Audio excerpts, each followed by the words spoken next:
Hi, I'm Jacqueline. And I'm Courtney, and this is Caffeinated Crimes. Here is an episode where we have nothing to say in the beginning because we have recorded back-to-back episodes for like 5 weeks in a row. So we are kind of, we've covered all the updates there are to cover. We've bullshitted about all the random things there are to bullshit about. Courtney looks like she has something to say. I don't know what's going on with her face right now. There was just an airplane. Look, hold on. Let me flip it around. Quick. That was the airplane. This is literally as loud as Courtney's voice is. On the... But, like, it started, and I was like, okay, and then it just went, like, wah, and I was like, Is this plane landing on my roof? Because that would not be great. Yeah, so I was, like, trying to listen, like, I could barely hear you. It was so loud in my AirPods. And so I was like, what is Jacqueline saying? I'm trying to, what is happening? Is this picking it up? What's happening? That is me on every single Zoom call because, of course, I have myself muted, but I have my child screaming, not crying, just like she's found her voice, so she just yells because she's having fun, like screaming in my ear, and then people are talking to me on this call, and I'm just nodding and smiling like I have any clue what the hell they're saying, and then my name is said, and I'm like, it's like in school when you like fall asleep and they say your name and you gotta act like you're paying attention, and I'm like, I'm trying to pay attention, but I literally cannot hear you, so I need subtitles on my Zoom calls. I wonder, isn't that a thing? I think that's a thing. I think they have to set it up, actually. Yeah. I think that the would organizer... be a good feature. Yeah. I'm pretty sure I've seen it before, but I think the, like, host of the meeting has to set it up. Mm-hmm. But I also know how well my talk-to-text on my phone works, so I can only imagine what would come up on Zoom. Even, like, the subtitles on TikTok, I'm like, some of these don't get it. Some of those are so funny. They crack me up. Oh, my gosh. Yeah, but... Sorry to deflect from your opening, but it was just very loud and very distracting. And it was great timing because my opening was basically that I had nothing to say and you gave me something to say. So it was great. I do have a illogical, but still a little logical, kind of irrational, little rational fear that a plane will hit my apartment. Because I'm very close to, like, a small airport where it's, like, it's not like Delta ain't flying out of here. It's, like, people who own planes. And I'm like, I know you have to go through a lot to get your pilot license, but how good are you actually at taking off and landing your plane? There was one day a plane was landing, and I could look out my guest room window, and it literally looked like it was coming at the house. And I was like, oh, my gosh. Like, it's just a fear because they're very low because we're very close, and so I'm just like, please don't make a mistake. Yeah, I definitely understand that fear. I don't even live super close to an airport, but I feel like that when I hear one that's like super loud and it's getting louder and louder and louder, and I'm just like, what if it landed on my house right now? Like, is that not normal? Do other people who don't have anxiety feel this way?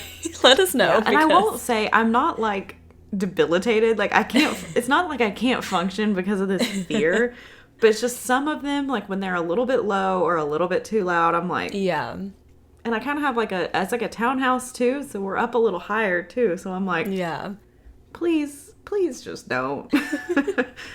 When I lived near a military base, like they would fly the helicopter super low and like training exercises, and like your windows would literally like rattle, or they would do like bomb testing and stuff that like it literally sounded like something was going to, like, come through your walls, so it's definitely... Yeah, we've had a few military helicopters come through, like, pretty low, and I'm like, what you doing? Who are you looking for? Because I know, I'm always like, whenever I hear a helicopter, I'm like, okay, is this the, like, the hospital one? I can't remember, where they, like, helicopter... Lifestar, I think. Something like that. Because we have 2... hospitals pretty close to us too that do that. So I'm like, okay, is it that helicopter, or is this like a military helicopter? Are you looking for someone? Is this the police? What level of alert should I be at with this helicopter? yeah, for sure. So I'm glad we found something to just jump in now with. That everyone, it's just like, that was the sound of me face palming, because that's probably what you all are doing in your house. Oh boy. So But hopefully this is our last back-to-back recording for a while. We are taking 3 weeks off from recording after this, which I know we said in last week's episode, because fun fact, that was 5 minutes ago. So, so we were In case you're wondering why we have nothing to talk about, we didn't have anything really to talk about then either. Exactly. We both had copycat perks of the weeks. It was just some deja vu going on over here. We don't have any true crime updates because, again, 5 minutes ago, we gave you guys the updates that have happened. I hope nothing has happened in the last 5 minutes. So our sources for today were an episode of Real Stories called The Fritzl Affair, a Sun.com article, a couple of BBC articles, an Express.com UK article, and The Guardian. We do also want to give a trigger warning for rape in this episode, so if that's something that you would prefer not to listen to, we will see you next week. So on April 19th, 2008, a 19-year-old girl is brought to the Landesklinikum Amstetten Hospital in Amstetten, Austria. And I'm sure I butchered all of those. I tried really hard. It sounded good to my American thanks. ear. I mean, maybe to the Austrian ear, they're like, oof, American. Yeah. I don't know why that's my Austria accent. I don't even think that's an Austrian accent. But to my American Southern ear, perfect. Thank you.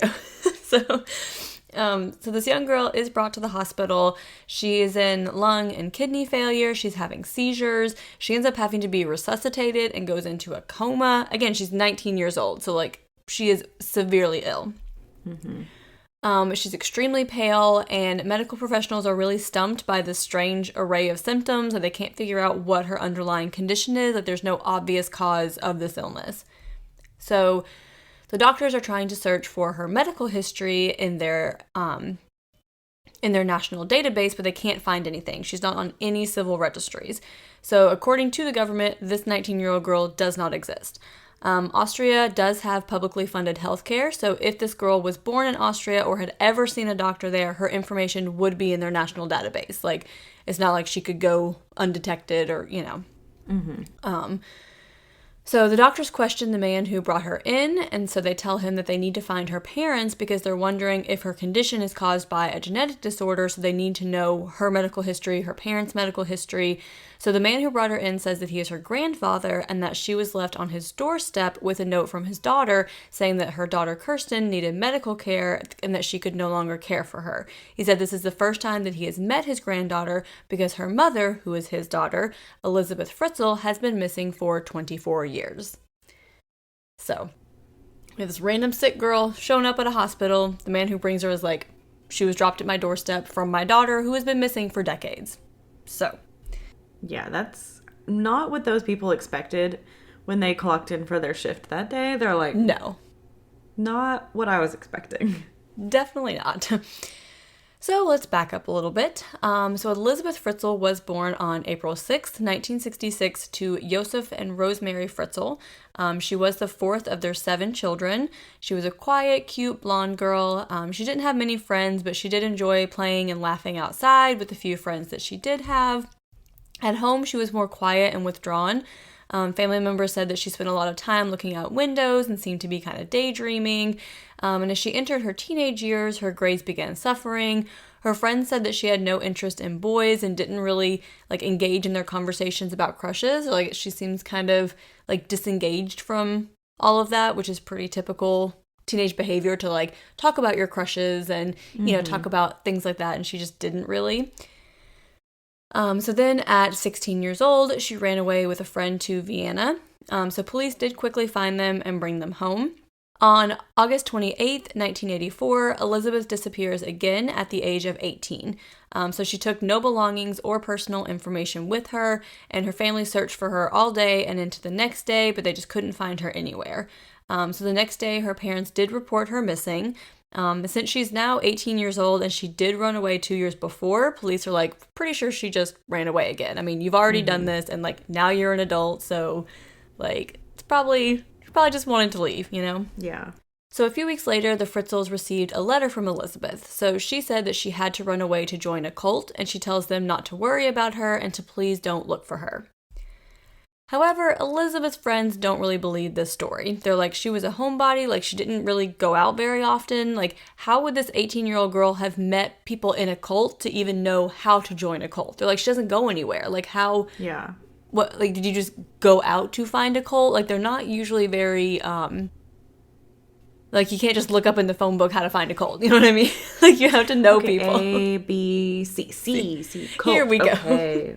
Which of these sounds the best? I'll call that number. Exactly. Like, you gotta know somebody. So they're like, I don't buy this story. But they did wonder if maybe she had met someone and left to go abroad with them. They're like, that sounds more likely. But the police are wondering what reason Elisabeth had for running away from home, not once, but twice now. So they do start digging a little more into the Fritzl family. So Josef and Rosemarie Fritzl were married in 1955, and they had 7 children together. Josef worked as an electromechanic for a while, but then started working in real estate where he made a fortune. So friends and family described them as a typical Austrian family. Josef was well-liked and well-respected in their community. Many described him as friendly, and he did have connections with the bank, law enforcement, and local representatives through his work. So he's a pretty popular, well-connected guy in this area. Rosemarie's sister says that Josef was very kind when he first met Rosemarie, but after they had children, he became violent with the children and started abusing Rosemarie as well. So Rosemarie's mother was aware of the abuse, and she told Rosemarie's sister, but Rosemarie never spoke directly to her sister about it. So she's like, my mom told me about it, but like she never talked to me about it. Mm-hmm. And those who didn't know the extent of the abuse did say that Josef was an authoritarian who was very strict with his children. If the children were at home playing and Josef came home, they immediately stopped playing and just became silent. So everyone recognized like this was the kind of parent he was, even if they didn't recognize the extent of the abuse, you know? Yeah, they're like, he was very like my way or the highway, but we didn't necessarily think like it could be super, super bad, you know? Yeah. So many said that Elisabeth had it the worst out of all the children. Josef rarely let her out of his sight, and he would take her with him to run errands while the other children stayed home to play. He also didn't let her go out with friends or have a boyfriend. Her friends said if they asked her why she was in a bad mood at school, she said that she couldn't talk about it or she would get in trouble. So they're like, something weird's going on here between these two. Her father read her diary and went through her personal belongings that she kept in her room. Like, she just had no privacy. So the investigators did come to the conclusion that Elisabeth ran away both times to get away from her father. Like, it's pretty clear, like, she does not want to be with him, so this makes sense. Yeah. And you see that a lot with, like, children who are abused. Like, how else are you supposed to get away except run away? Like, I just have to get out of this home. Like, yeah, exactly. Like, if you dig into this family and you see this is how he behaved towards her, it's like, it's probably a good thing she ran away. So with this information, the note from Elisabeth about joining the cult, and her being an adult, the investigation into her disappearance was closed a year after she went missing. So, like, she just appears to have run away on her own accord. There's nothing we can do about that. So 24 years go by without anyone hearing from Elisabeth until the severely ill Kristin is brought to the hospital. So the doctors call the police upon learning that Kristin is the daughter of a woman who went missing decades earlier, and they're also having difficulty getting information out of Kristin's grandfather, Josef. He's pretty aggressive, like he won't answer their questions. He says he doesn't know anything about Kristin, that she just appeared the day before with the note from his daughter saying that she was ill and she could no longer care for her. He's like, I just want you to treat her so that we can go home. So the doctors and the police do go on the news and plead for Elisabeth to contact them so that they can help her sick daughter. So 5 days later, Josef arrives at the hospital with the now 42-year-old Elisabeth. So he says that he found her and convinced her to come in and help her daughter. And police are shocked at her appearance. She looks pale and sickly like her daughter and looks much older than how old she really is. Elisabeth will not tell the doctors where she has been for the past 24 years, and she is then taken to the police station for questioning, and they accuse her of being an accomplice of illegal confinement because they think that she's had her daughter imprisoned as part of this cult that she's joined. Like, they think that she is responsible for her daughter's illness, that she's, like, held her captive in this cult. Mm-hmm.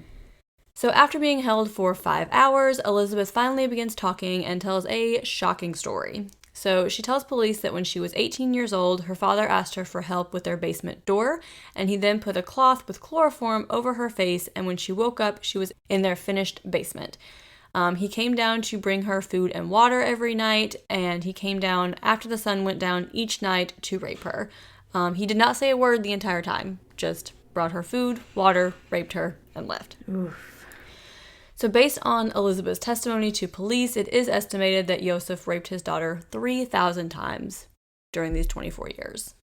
What a nightmare. And the nightmare gets worse. So 5 years into her captivity, Elisabeth gets pregnant by her father. He brings her a book on pregnancy and childbirth, along with a towel and some medical instruments, and leaves her alone. So then, alone at 23 years old, Elisabeth gives birth to Kristin on August 30th, 1988. So you literally just have a book and some instruments, and you have to deliver this baby, and cut the cord, and deliver your own placenta, and make sure you're not hemorrhaging to death, and hope that you can figure out breastfeeding with no consultations and just a book. And I cannot imagine. And that's the thing I think too is like most women, like when they give birth, do have to, like it does like require like stitches afterwards and stuff. So I'm like, what if you have like excessive tearing and it's just like, hope it heals. Good luck. See what happens. I mean, I guess that's how it was before modern medicine too, but I just like can't imagine. Yeah, but even before modern medicine, you still had like other people who could help, other people who could look and see and like maybe do some like, you know, crude stitches or something like. Yeah, just something where you're not alone. Like, oof. Mm-hmm. So 2 years later, on February 1st, 1990, Elisabeth gave birth to a boy named Stefan. On August 29th, 1992, she gave birth to another girl named Lisa. And on February 26th, 1994, she gave birth to a third girl named Monica. Then on April 28th, 1996, Elisabeth birthed twins named Alexander and Michael. Michael was very sick, but Josef refused to seek medical attention, and Michael did die at 3 days old. Trigger warning about his body disposal if you want to hit the skip button a couple times. Josef then disposed of Michael's body in the incinerator. So you have just birthed this child who has died because your father would not seek medical attention. They did say later that it's possible he would have lived if he had medical intervention. I mean, there's no way to know for sure without the body, but based on what his symptoms were, they believe that he may have survived, and you just put him in the incinerator. Then finally, on December 16th, 2002, Elisabeth gave birth to her youngest son, Felix. So she has birthed all of these children with no help, alone, in a basement. While you're still getting raped by your father. Yeah. Ugh. So Josef believes that the more children Elisabeth has, the more control he has, because even if he releases her, she'll be a young woman with 6 children, so no man will want her. Josef tells Elisabeth and her children that the door is rigged to kill them if they try to escape. The family does have a TV, which was their only connection to the outside world besides Josef.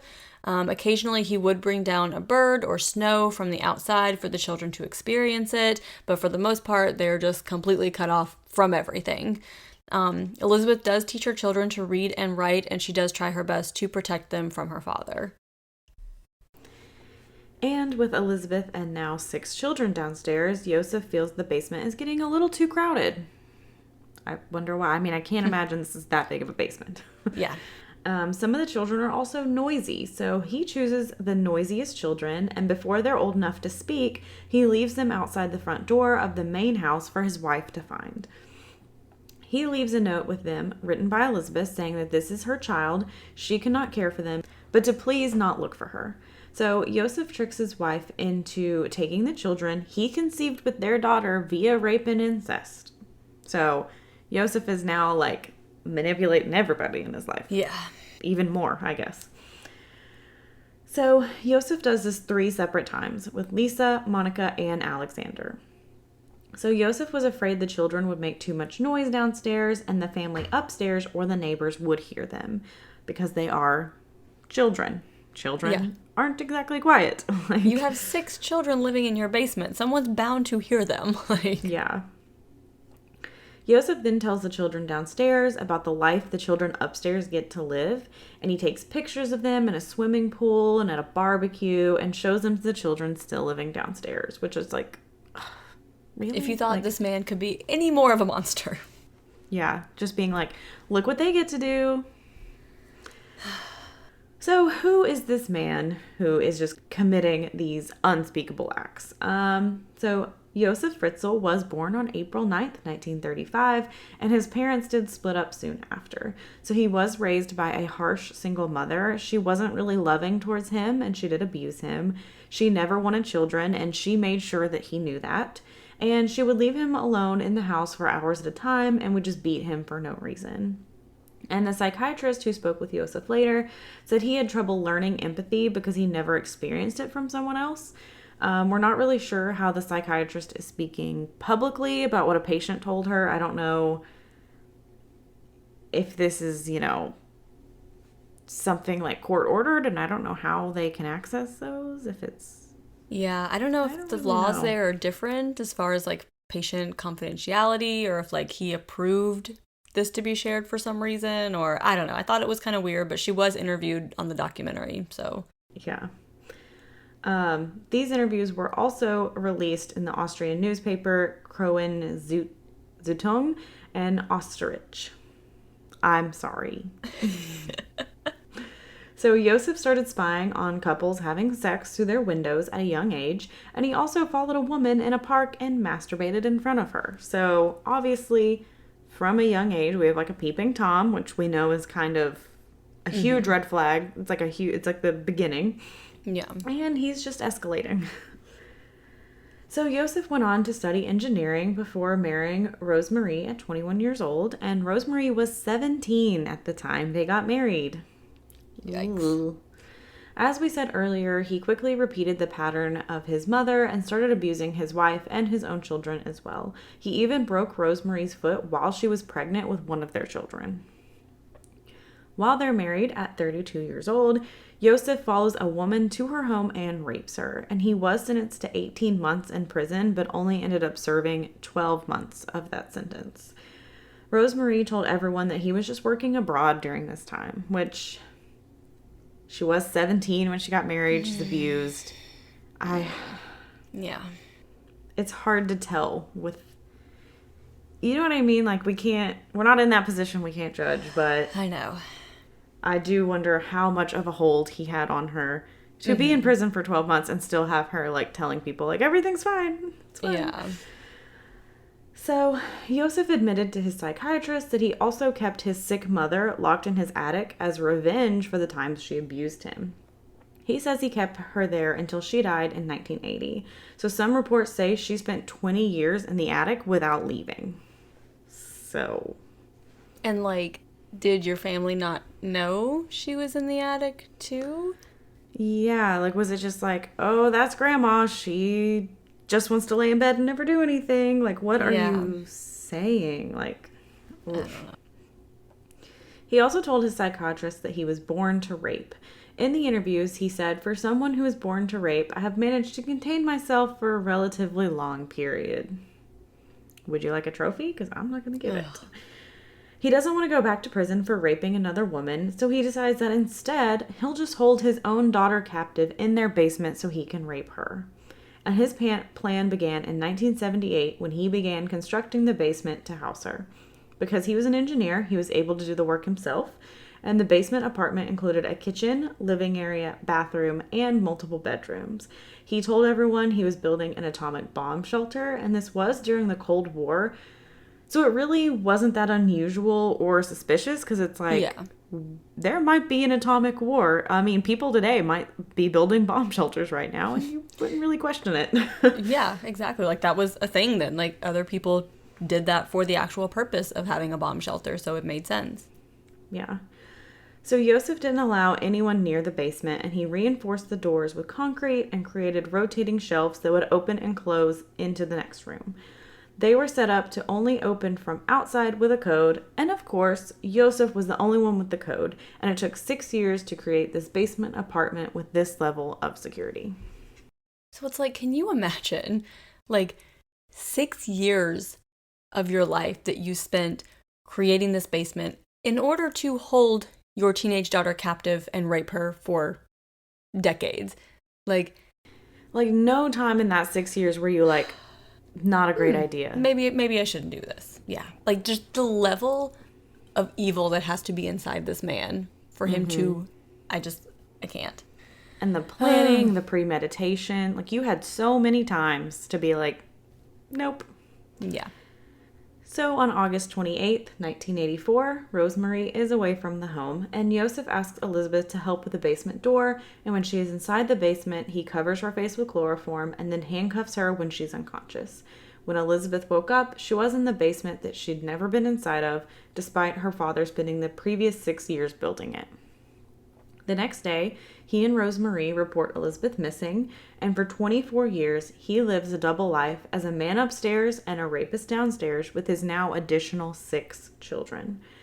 He leaves his engineering job to work in real estate because the hours are more flexible, so he can come and go at odd hours, and no one's really suspicious. And he goes to nearby towns to shop for food and items the family in the basement and like to throw away their garbage so no one will question anything. No one's like, hey, why do you need like so much mac and cheese? Like double the amount of food, and why do you have all this trash? And yeah. And during those 24 years, he also housed around 100 boarders in empty rooms upstairs. And everyone knew like the basement, the garden are off limits, but never probably could imagine what they were living above. And I would be horrified to learn like, oh my gosh, like I rented a room from this man and he had his daughter and their like children underneath, like, right? And like the level that trauma. Of like yeah, like how, I don't want to say confidence because that's like has a positive connotation, but to do this and then also have strangers boarding in your home to the like, audacity. Yes, to know you can get away with that, like, oh my gosh. I also like, how did you soundproof this so well? Yeah. In like this era too, that like, because I mean, that's a lot of kids. Mm-hmm. And like newborns cry because they're babies. Like, yeah. Like when they get older, like you can scare them into being quiet. But like that young, or like literally birthing 6 children and no one hears it. Like, yeah. Or 7 children. Sorry. She birthed 7 because Michael did pass away. But and having to birth twins alone, I know I've seen, for some reason, something happened, and I know a lot of people who had twins recently, and I've become more informed on twins than I ever thought I would be. None of those people, they all had C-sections. Like, they couldn't. Yeah. And the babies were born early. Like, there were issues. They needed some medical intervention because it's twins. Like, things happen. And I'm like, yeah. How many things could have gone wrong when you birthed these twins and you had to do it alone? Yeah. Oof, I cannot imagine. So Josef and Rosemarie legally adopted Lisa, Monica, and Alexander after they were supposedly left on the doorstep by Elisabeth. So social workers had visited their home and didn't have any suspicion, and Austrian law calls for criminal records to be expunged after 15 years. So when Josef and Rosemarie applied to legally adopt their grandchildren, his previous rape conviction did not come up during a background check. I feel like this shouldn't be a law. No, that's... I know other places have different ideas on prison and reform than the U.S., but sometimes some things warrant remaining on your record. And yeah, I mean, I can't speak for everywhere, but I can speak for like background checks I do, like kidnapping, murder, rape, things like that. Like we always report it, like their life, unless it's like dismissed. If it was like never convicted, like if you're convicted of it, like it does not matter if it was 40 years ago, like we're reporting it, like you're gonna know, like, and those like really heavy offenses maybe should be. Yeah, especially if you're adopting children to live in your home. Like, can you imagine in the United States having a rape conviction from 15 years before and you can legally adopt children? Like, you can't even steal a piece of bread and then adopt children. And right. Anyway. Whew. All right. Approximately 6 months before Kristin became ill, Josef had Elisabeth write a letter to her mother saying that she hoped to be home soon. And investigators believe that Josef was just tired of living this double life. I mean, 24 years of having to go back and forth and go to a different town to shop and take your trash and blah, blah, blah. And so he planned to, quote, rescue his daughter and her children from the cult they've been living in. So 73-year-old Josef is quickly arrested and taken into custody after his confession, and the story is front page news the next day, and press from all over the world traveled to this small town of 20,000 people. And the police go to the home and free the children living in the basement, and Rosemarie and the children upstairs say they knew nothing about this. The children living downstairs are fascinated by the trees and cars on the way to the police station because they've never seen any of this. They don't know what any of it is. You've literally spent your entire life in a basement, and now you're like, what are all these things? Like, imagine how bright that sun must have been on their poor little eyes. Yeah. Like, this is your first time ever being outside, and you're just, like, hit with all these sounds and smells and colors, and, like, that must have been so overwhelming for them. Oh, yeah. Absolutely.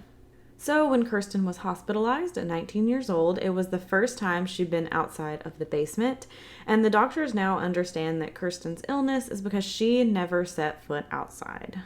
So Elisabeth tells police that when Kristin became ill, she convinced her father to take her to the hospital, and after it became known that Kristin was the daughter of missing Elisabeth Fritzl, Josef knew that everyone would be looking for Elisabeth. And after watching the police on TV, Elisabeth finally convinced Josef to take her to the hospital 5 days later. So Kristin did wake up from her coma on June 1st and ended up making a full recovery, which thank God for those medical professionals because she was in bad shape. Like, that is amazing that she survived what she did.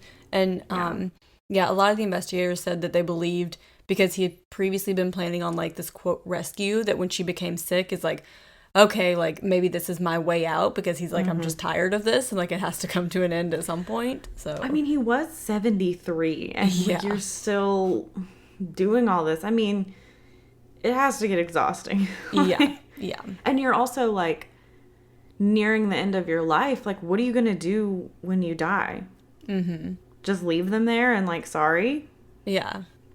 So, Josef Fritzl went to trial on March 16, 2009. He was escorted by a dozen police officers and held a folder in front of his face the entire time.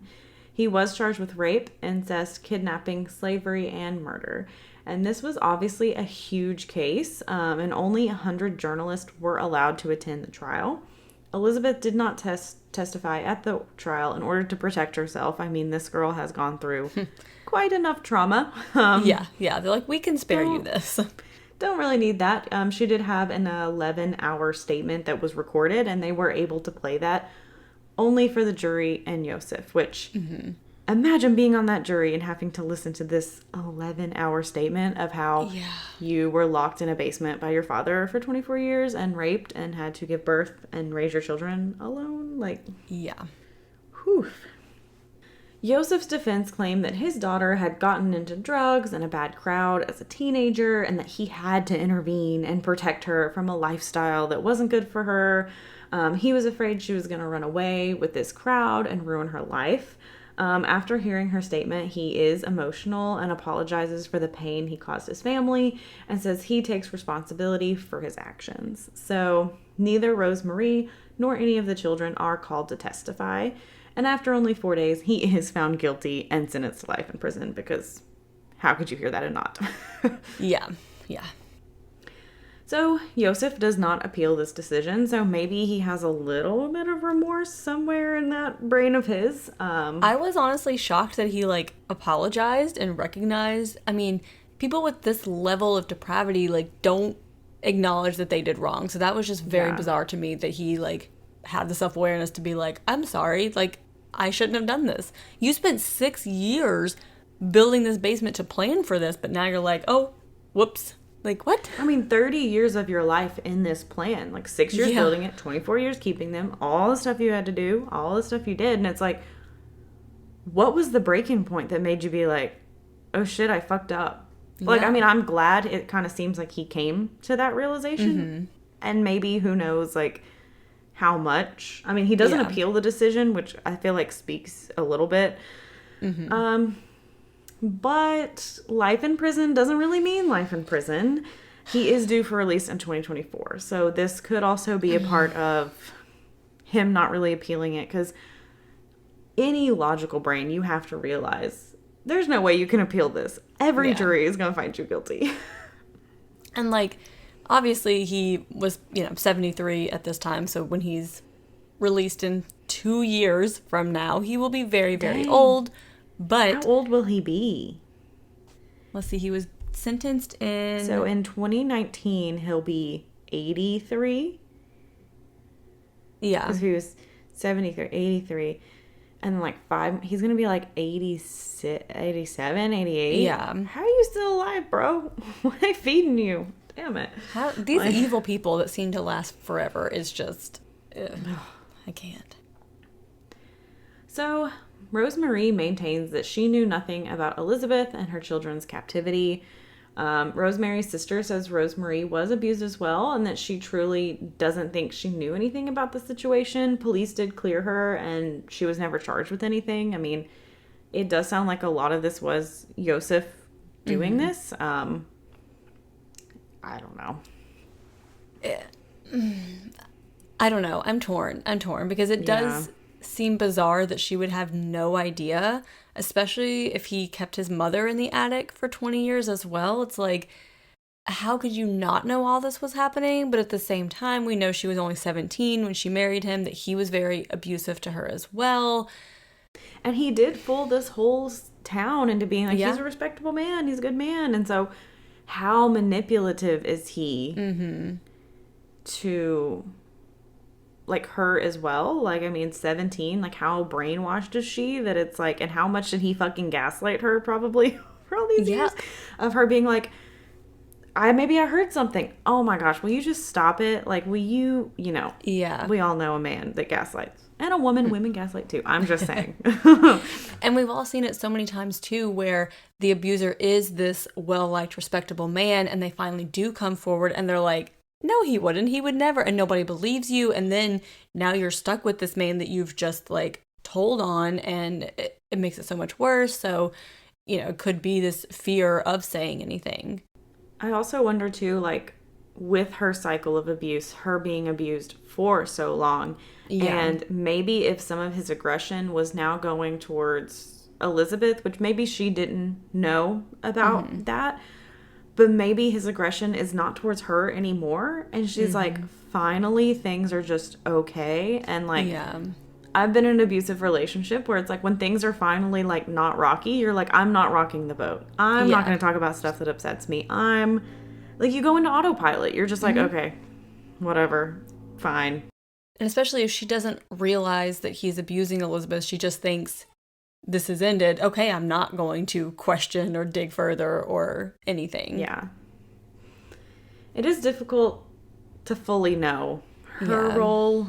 Police did clear her, so I feel like police would probably go pretty hard on this situation if there was even an inkling that she knew something, but who really knows? Only Rosemarie and Joseph know, I guess. Yeah. So Elisabeth and her children, Kristin, Stefan, Lisa, Monica, Alexander, and Felix, spent a year in a clinic learning how to live normally, because 24 years, more than half of her life and all of her children's life, has been not normal. Yeah, and like you said too, with like their eyes adjusting to the sunlight, they had to have so many like medical treatments to be able to like exist in the world, So today they do reside together in a secret location in Austria, and their house is guarded by security and surveillance cameras to protect them. They've never spoken out to the media about this horrific deal, and the last public photo of Elisabeth is when she was 16 years old. So they're like, we've been through enough. We don't want any more of this. I also do wonder too what her relationship with Rosemarie is now. If I they see did them. read that I think they have a relationship. I don't know how good, or I think it took a while for them to even, have somewhat of a relationship. Because, I do wonder of, like, if she had a role, I could imagine Elizabeth being like, goodbye, no. Or even if, like, it's like, how are you so oblivious to the fact that I just disappeared and you didn't look for me and I was underneath you the whole time? Like, how, that would be a hard relationship to mend. Yeah, like even if she does believe that her mom didn't know about it, like you said, you're still like, Mom, I was living right below you and you had no idea, and you took in my children and raised them and didn't attempt to look for me, and it's a lot of trauma to get past, for sure. I hope all of them have amazing therapists. From what I read, they do. From what I read, they've been through very extensive medical treatments, therapy, and they're living in this like secret location where everything comes to them, where they don't have to, like they can leave. But I also read too that like none of them can sleep with any doors shut, like because of just like the extreme amount of trauma. Like you have to have everything open, and and that stuff, like these poor people. Even when you're healing, like your mind with therapy after what happened, like your body remembers, and you just have like, I mean, there's a whole book called The Body Keeps Score, because your body remembers the trauma that you think you're healed from or you don't even remember. So yep, exactly. And also, they are the children of incest, which comes with its own, like, there is a reason incest is not legal, and it is because, like, the genetic of it is not great. Yeah. It comes with a lot of issues. But that is Elisabeth Fritzl's story, and how her fucking shitty-ass father locked her away for 24 years. Like, this one is just so wild, and, like, how do you do this to your own children and grandchildren that you created through incest and get away with it for so long? And I mean, it does seem like they are doing as okay as they can be, which is probably not the great, best you could hope for. I mean, yeah, exactly. And it does seem that they've been I mean, I don't know how it is in Austria, because maybe the information is more readily available there, but like here, like basically from the trial on, there's nothing about this family other than the secret location that they live in, the doors, that they're doing well, because they are trying to protect them from, everyone trying to be in their business, because it's like, you've been through this ordeal and everyone's nosy and everyone wants to we don't get need in the middle of reporters that. In your face trying to get pictures. We don't need people being like trying to make your story like let me get a picture with her, like I'm famous, like just sensationalizing the story, for your own gain and stuff. So it's like, I'm very glad they are in a safe place with a lot of security and like getting the help. But it is pretty ridiculous that Josef could be released and may be out. I can't imagine the trauma that goes along with that anxiety of knowing, like, how do you get out after? And I understand there's different views of prison and reform, but this man is not 6 years building it, 24 years keeping them, kept raping her, kept getting her pregnant to keep her compliant, did all this stuff, shopped in a different town, took their garbage elsewhere, got a new whole fucking job so that he could come here more. Like, it's so intentional from the beginning. It's not a one-time mistake that you made, that you cannot come back from this. There is no redemption for this man. I'm sorry. I don't care what kind of reform you believe it. There is no redemption for this man. You cannot live in society. 30 years into this. 30 years of planning. 30 years. And probably more, because he probably abused Elisabeth from the time she was very little. Like, I mean, okay, so he went to trial in 2009. He is set to be released in 2024. Like, that is less time than he kept them imprisoned in his basement. Like, like, you were in prison for a less amount of time than the people that you imprisoned. How the fuck does that make sense? It does not make sense to me. And, like, different crimes, like, sure, lesser sentence, let's focus on reform. But this, absolutely. This is not one of them. We ain't coming back from this. No, get rid of the stupid drug charges. Get rid of these, minor things. This is not one that needs. No, this. And especially because he has, like, he did spend time in prison before for rape. Clearly, you did not reform him. Exactly. You made him worse. You made him fearful going back to prison, and he did something worse. Yeah. So, glad this one is finished, because I cannot imagine. My heart goes out to this family. Yes. This one was rough. Courtney. Don't try to find them. Do not try to contact them. No. Do not Nope. leave them alone. Give them their privacy. They have earned it. They deserve it so much. Courtney, what is your perk of the week? It's hard to think of happy things after that story. Right. But, I feel like we had a very, very hard story. So I'm going to tell a very happy story about our mutual best friend, Tiffany's little daughter, Lily. So anyone who knows me and Tiffany, we love Casey Musgraves. We've gone to her concert a few times. We especially love her song, Follow Your Arrow.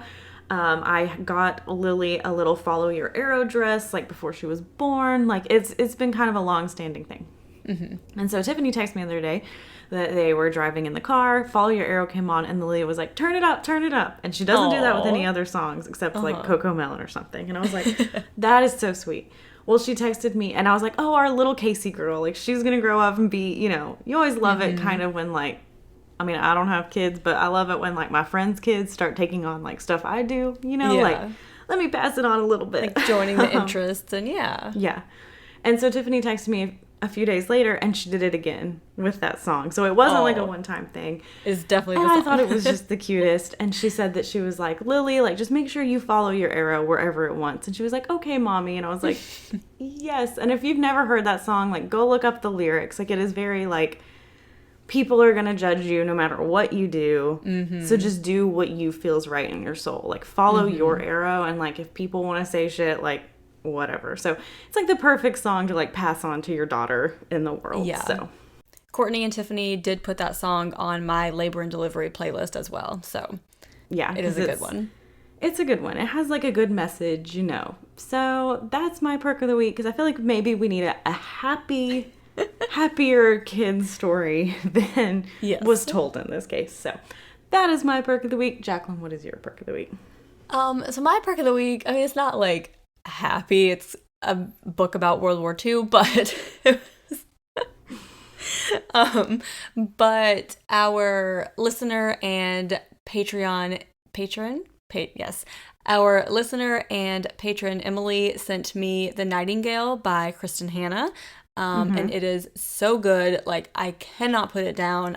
Just again, it's about World War II, so it's very sad. But it is about the role that it's fiction, but it's the role that women played in World War II and their role in, their role in the war efforts. And it is, so it's uplifting too. Of course, it's extremely tragic and, but it is very, very good. Cannot recommend it enough. But I've been reading that the last few days, and hopefully we'll finish it today because, again, I just cannot put it down. That's all I want to do. But it is fantastic. I highly recommend it. I'm pretty sure they're making it a movie. Yes, I did see that. Okay. Yeah, I did. It is on my list. I have not gotten to it yet. Maybe I will, because I'm about to go on a 2-week honeymoon. Maybe I'll read a lot. We'll see. I've been loading my Kindle with books. Loading it. But yeah, I also just read a book. I'm going to let you borrow it. It's in your stack for me to give you when I see you this coming weekend. But Tiffany got it for me for Christmas called 14 Ways to Die, and it's very good.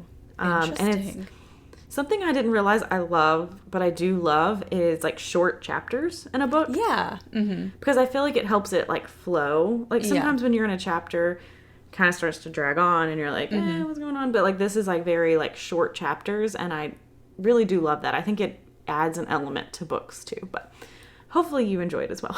I agree with that too, especially now that I have such small snippets of time to read. I don't have 2 hours to sit down and read a book. So if I have 10 minutes and if it takes you 4 sessions to get through one chapter, it's kind of hard to keep slogging through. Yeah, I liked this as well too, because it's a lot of times too, Kevin will be playing games or watching TV or whatever, and I'll be reading, and he'll be like, okay, are you about ready for bed? And I'm like, okay, yeah, let me finish this chapter. And then sometimes I'm like, it might be 10 minutes. But this I was exactly. Okay, I'm done. We're good. So yeah, I agree. So but if you want to tell us about your book recommendations, the cute thing that your kid or your niece or nephew said, because I love cute things kids say. It's the highlight. Or do. Things they do also. Or the creepy things they do, like Jacqueline's baby waving and smiling in the corner of the room when nothing's there. This is a repeated thing now. This has happened 3 more times since I texted you that, always in the same location. Yeah, so I'm just really hoping that it's my mom and not some unknown ghost. So it sounds like whether it's your mom or an unknown, it's friendly because she's smiling and she's not crying. She's very happy to see them. You can hope for. Yeah, that is true. That is true. But please tell us all those because tell us your ghosts. We love it. Tell us your ghosts. And you can do that on Instagram at Caffeinated Crimes Pod, at Twitter at Caff Crimes Pod, that's CAFF Crimes Pod, on Facebook at Caffeinated Crimes Podcast, or you could email us at caffeinatedcrimespod@gmail.com. And if you feel so inclined, if you want to head on over to patreon.com/caffeinatedcrimes, where for as little as $3 a month, you can get our part 2s early, you can get a shout out. For $5 a month, you get all of our bonus episodes, which we are at like 21, I think, at this point. 20? I don't know. Time is something like that. You know, I roughly. think 21's coming out in April, but I'm not sure when this releases in relation. We don't know what is, day it is. Yeah, I don't know. There's a bunch of bonus episodes. Weird past, future, present. Exactly. Just bear with us. But lots of fun stuff over there. As always, it also helps if you leave us a review on Apple Podcast or Spotify or whatever listening platform you use. The more we can get our information shared and kind of bumped up in the charts definitely helps us get noticed more. So we would love it if you would do that for us. Yeah, and in the meantime, go have a cup of coffee. And don't commit a crime.